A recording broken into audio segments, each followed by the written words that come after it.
So I initially found out I had TTP in 1995, and the first signs were big colourful bruises on my legs, and then I started getting tiny little pinprick red dot rashes on my feet.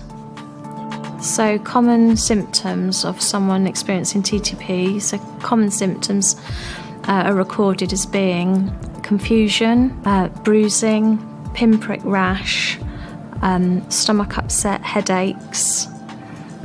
These are the range of things that can be indicative of a TTP episode. So when I was admitted to hospital, I had full blood counts done every day.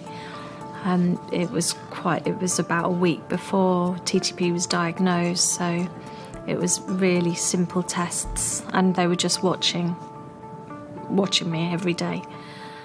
It was about a week in total from when I first went to the GP to when TTP was diagnosed.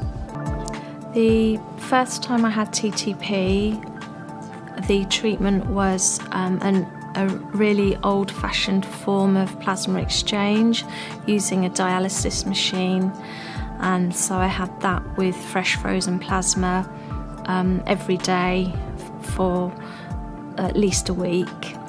And I also had steroids, prednisolone and folic acid. They were the core treatments. For my first episode of TTP, I was in hospital for 4 weeks. The first week I was on a general ward. I spent 2 weeks in ICU and then another week on a general ward. And it was very confusing. There was only probably a week of that time when I felt very ill and I wasn't really aware of what was going on. The rest of the time I was quite fully conscious and quite aware of my surroundings, even in ICU. So once I was discharged from hospital, I was at home, but I was still returning 2 or 3 times a week for plasma infusions. I was very, very tired.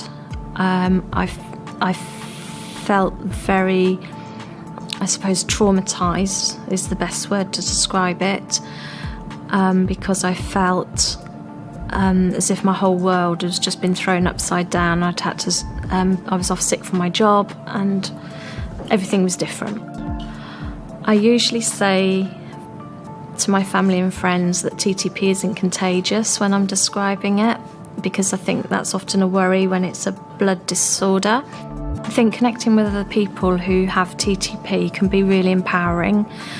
It can make you feel less lonely, but there's also a risk that it can be quite scary because there's lots of horror stories out there, especially in the World Wide Web. And so I think it's important to get information from a reliable source and with a scientific base, rather than just people's individual experiences, because everyone's experience can be so vastly different. If I could share one thought with someone who'd been diagnosed with TTP, it would be to listen to your body, and if you feel unwell, go and get a blood test. Just a full blood count will give enough information that there is even something slightly wrong. So just keep an eye on yourself and don't delay. If you do feel you're relapsing, say you're seeing lots of bruising or the pinprick rash, then don't be scared, just go and see a doctor, because the sooner you get it treated, the better the outcome. So my life has changed completely. I think it's split into before TTP and after TTP. I was very, very shy before I had TTP, and TTP's given me a reason to have confidence, and I speak for a living, really. So in ways it's the same. There's nothing I don't do, but I just get more tired. And when I'm tired, I struggle to find the right words, and my memory is very poor, so I rely a lot on notes and photographs and lists to get me through. A TTP diagnosis doesn't need to hold back your life. I think the important thing to remember is if you feel unwell or you've got any of the symptoms, to go and get that seen to by a doctor. For most people, TTP would be quite a sudden onset, so it'd be quite traumatic.